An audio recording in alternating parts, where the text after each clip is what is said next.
Hello, and welcome to Roly Poly Weight Loss. I'm your host, Roly Poly. Welcome to day 11. Let's get started.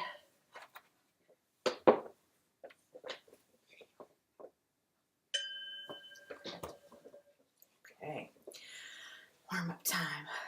So, this is the second half of what we started last time.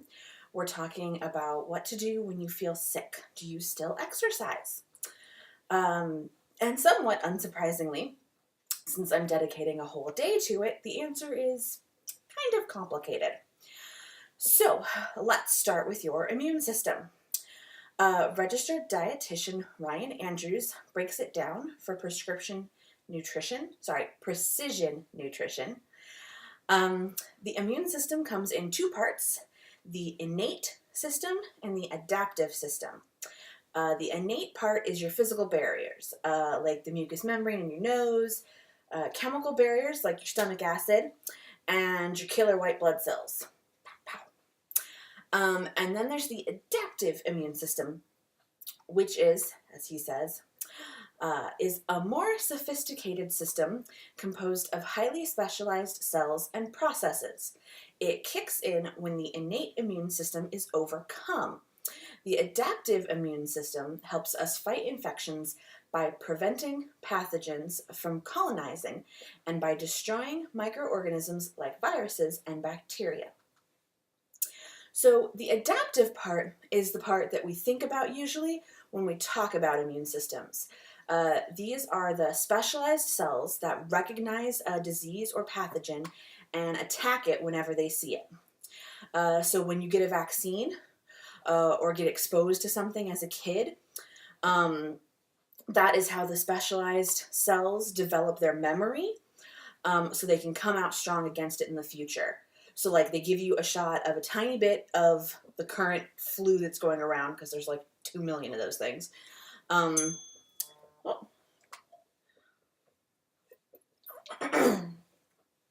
So they give you a shot of a tiny bit of the flu so that your cells see it and learn what it is and know how to kill it.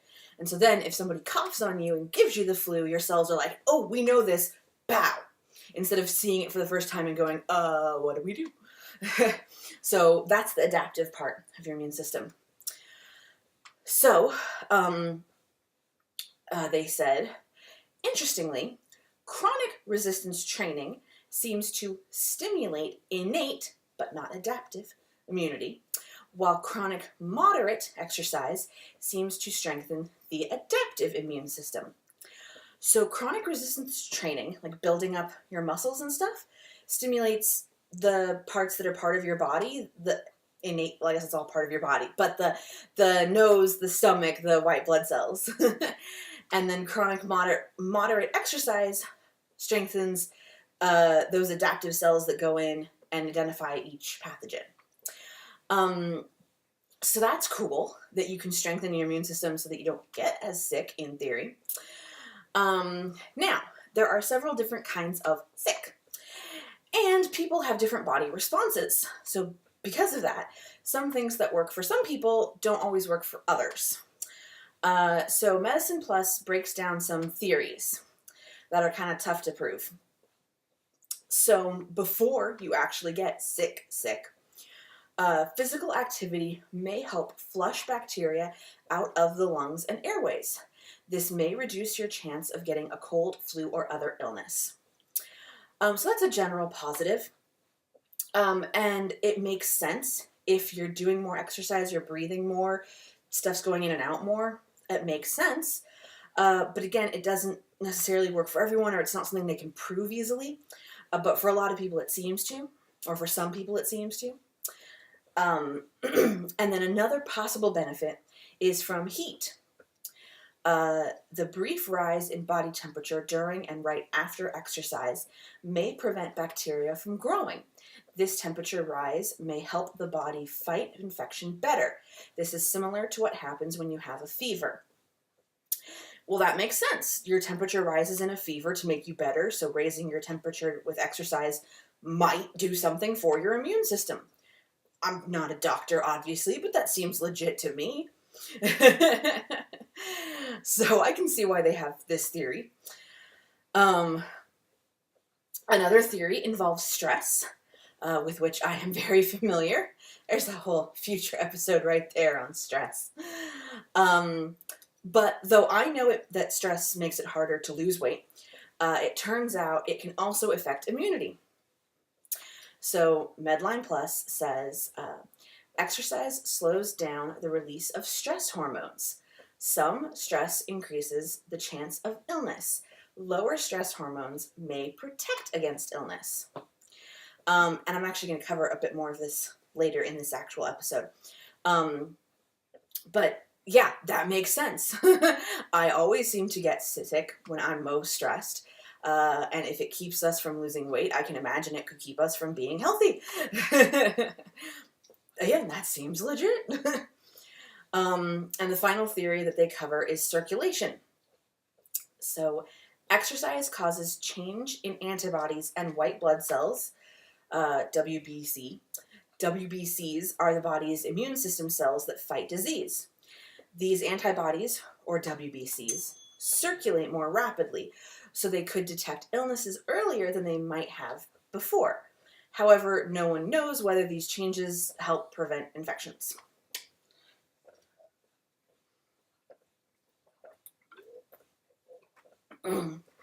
Again, that makes some sense, but I get how that would be hard to prove. Still, I'm not above hoping that every little bit helps. So that's how exercise might help boost your immune system when you're healthy or before getting really sick. And again, they're theories.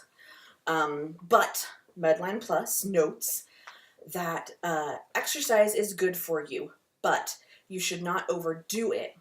People who already exercise should not exercise more just to improve their immunity. Heavy, long-term exercise, such as marathon running and intense gym training, could actually cause harm. Studies have shown that people who follow a moderately energetic lifestyle benefit most from starting and sticking to an exercise program. So, and by moderate, they mean like a daily walk or going to the gym or playing a sport a few times a week. They're not even talking about like you have to go to the gym every day or something. Literally just a few times a week. So literally what we're doing right now, we're exercising 3 times a week. And also I'm doing the No Zero Day May, taking a 30-minute walk every day. So both of these things fall right into that sweet spot of active but not overdoing it. So go us! And so I'm not getting into it, but there are all these studies about how, like, after running a marathon, like, all of the marathon runners get sick immediately after because that hardcore, intense, heavy, vigorous workout completely smooshes their immune system into dust. So that one's, like, that there's been studies on that one that they can show that heavy, long-term exercise like marathon running can just really flatten you. So, that's more preventative or early preemptive strikes. Now, what about once you're actually sick? Okay, so precision nutrition has a caveat to keep in mind. There's a difference between working out and physically moving the body. A structured workout routine, one where you're breathing heavily, sweating, working hard, and feeling some discomfort, awakens a stress response in the body. When we're healthy, our bodies can easily adapt to that stress. Over time, this progressive adaptation is precisely what makes us fitter and stronger. But when we're sick, the stress of a tough workout can be more than our immune systems can handle. So again, we talked about how our bodies adapt to caffeine and to low calories and everything. They adapt to stress. So this ties in to what we just said. When we talk about exercising when you're sick, we're talking about being active. Mild to moderate workout, like a walk or a jog, not a hardcore run. They specify non-strenuous workouts as being things like walking, low-intensity biking, gardening, gentle swimming, tai chi, yoga, things like that. So like a leisurely bike ride or yoga class could be okay, but you probably shouldn't do like a heavy soul cycle or a run. Okay, so when we talk about working out when sick, we're really talking about being active when sick, getting up out of bed or off the couch and just getting your body moving. Not necessarily like, oh, go run a 5K tomorrow when you have the sniffles. Not what we're talking about.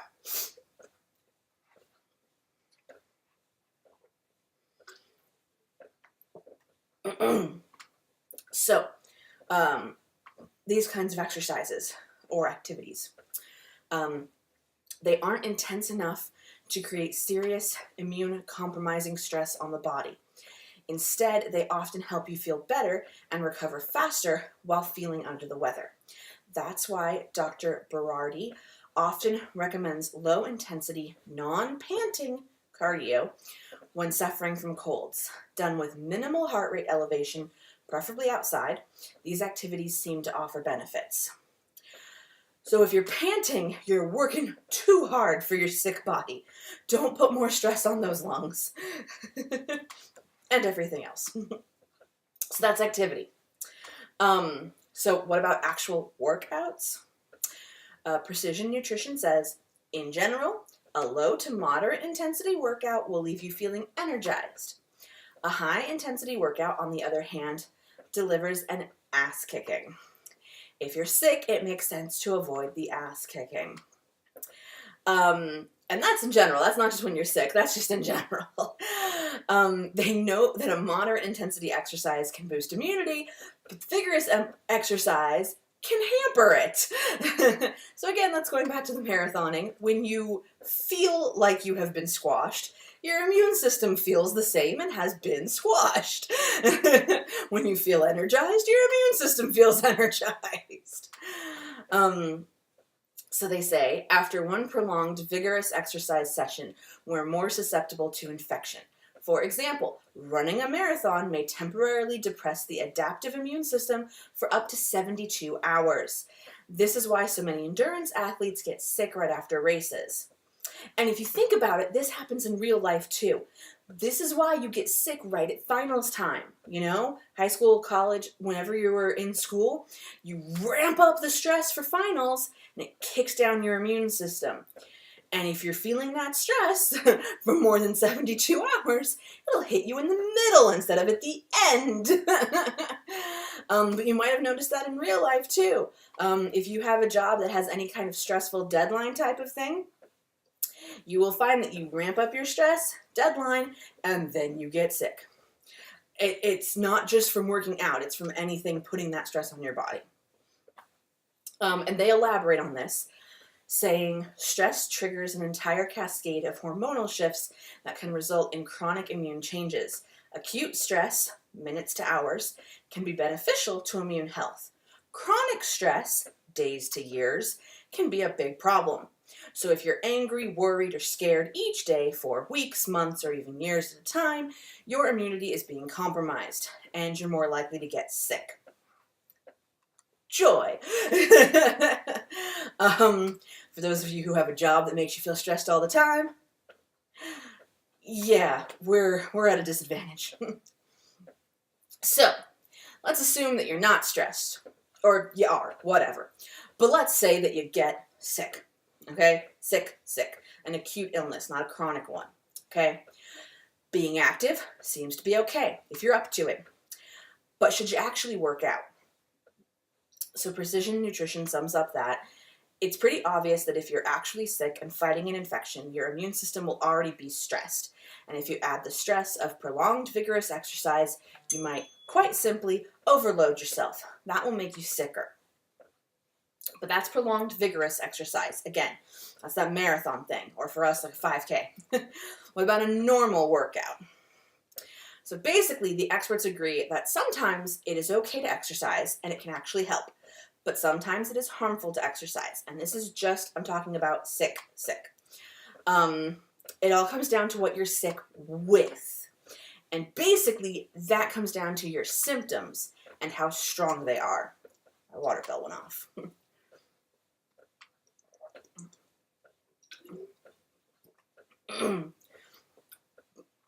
For example, Aptiv says this. According to Dr. Allison Mitzner, if you have a minor cold, it's okay to work out. Often you will feel better with mild exercise, and it also boosts your immunity, she continues. People who are used to exercise and work out frequently usually feel better with exercise rather than stopping. You may just need to decrease the intensity a bit.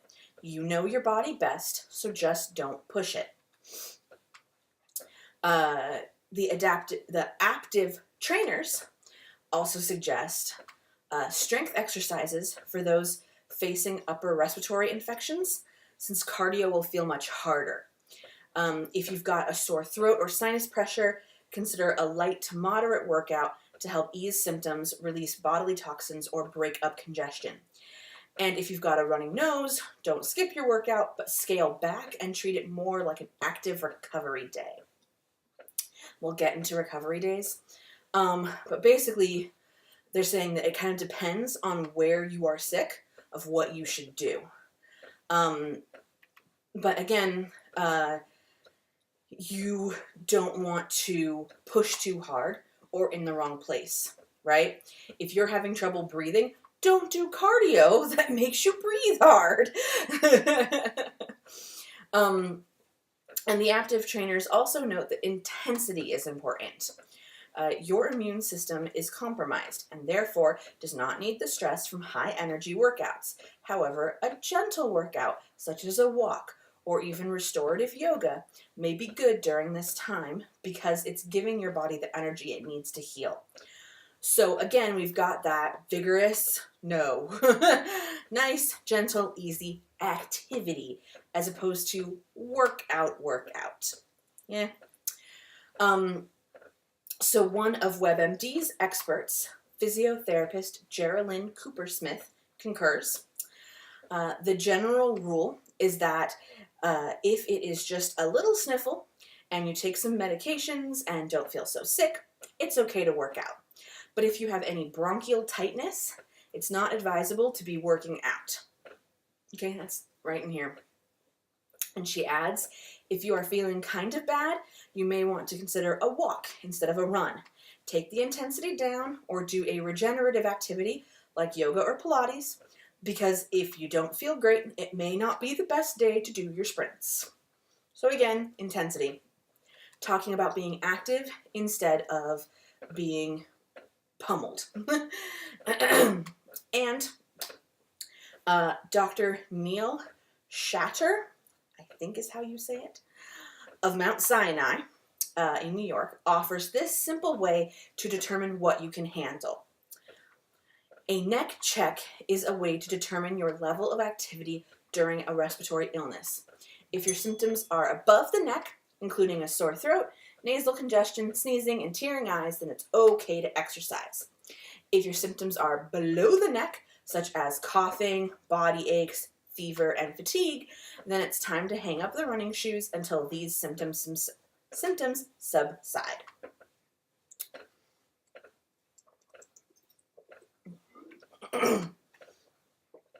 Now, to me, I think of a fever as being above because that's what you feel for temperature.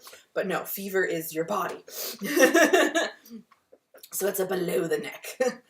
And it should go without saying that your digestive system, anything that Pepto-Bismol treats, would count as below the neck. Food poisoning, that kind of thing, stay in bed.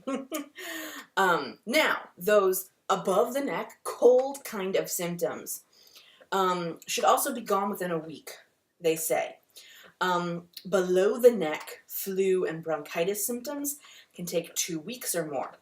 And if you constantly squash your immune system by stressing it with vigorous workouts, that can take even longer before you're back on your feet. So, while taking a day off may be painful for your schedule or your momentum, or your desire to lose the weight or whatever, you're going to get back to your routine faster if you actually take the time to rest. And this is part of what's important about rest days or recovery days in general. So again, if it's just mostly up here, right, above the neck and head, then it can be beneficial to do those activities, not necessarily workouts.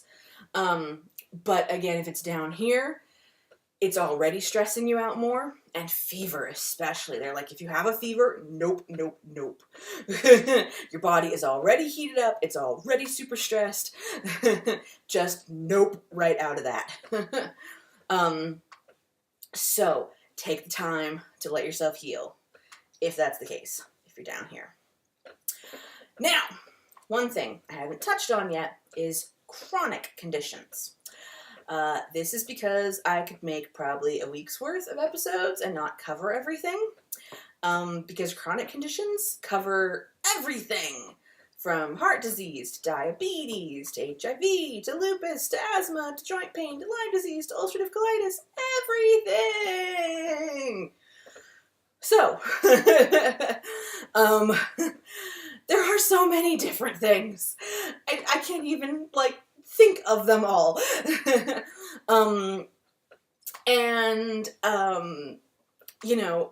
Obviously they've trained very well, but a lupus specialist might not know all that much about specific adaptive exercises you could do, and an exercise expert might not know all that much about what constraints lupus puts on you, etc., vice versa. So, it's tricky because even someone who is an expert might not know everything they need to about this joint topic. But they know a lot more than me or Google. But we can come to some conclusions from what we do know, okay? You probably don't want to work so hard that you suppress your immune system if your immune system is already not at its best. Okay? So again, that marathon running or that heavy workout that makes you pant, probably not the best idea for most, cool down, for most chronic conditions. Okay? Again, most. The Mayo Clinic gives some general advice.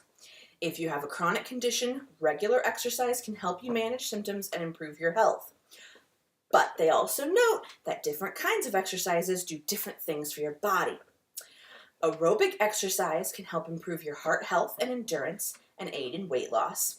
High-intensity interval training is generally safe and effective for most people and can take less time. Strength training can improve muscle strength and endurance, make it easier to do daily activities, slow disease-related declines in muscle strength, and provide stability to joints. Flexibility exercises may help you to have optimal range of motion about your joints so they can function best, and stability exercises may help reduce the risk of falls. So, depending on what your condition is, one or more of these can help you. But you should still consult your specialist and or a physical or occupational therapist, or if you can find one, a fitness trainer who has experience with your particular condition. And they are out there, you just have to find them. So the Mayo Clinic warns, before starting an exercise routine, it's important to talk to your doctor about how long your exercise sessions can be and what level of intensity is safe for you. So keep that in mind when you're talking about exercising with a chronic condition. And also keep in mind that an acute illness can compound with a chronic one. So when you're doing your above the neck, below the neck check, that's also a factor you should consider. Activity completed. So, Precision Nutrition compiled all of their information into this awesome infographic, which I will link to. And it's huge, and it has a ton of information, and it covers a lot of different elements of this. But it has some great insights and cool tips, and it's just way too long to scroll through. Basically everything that I've covered today, and then some. So do check that out. This is the teeny tiny version. So, bottom line. Moderate activity over time can help boost your immune system. Vigorous activity over time and or stress can depress your immune system. Things like stress and lack of sleep can depress your immune system too, so try to avoid those. Chronic illnesses have different effects on your body, and you should let your body and your specialist be your guide. And when you're actually acutely sick, let your symptoms be your guide. If your symptoms are above the neck, a moderate or gentle activity shouldn't do any harm. If your symptoms are below the neck, take the rest day. With that, we are done for today and we've finished our workout. That was our episode on illness and the immune system. This has been Roly Poly Weight Loss. As always, I am your host, Roly Poly. Please take care of yourselves and give yourself permission to take a rest day when you need it. Use the hashtag RestDay to share your resting day hijinks. And please join me next time.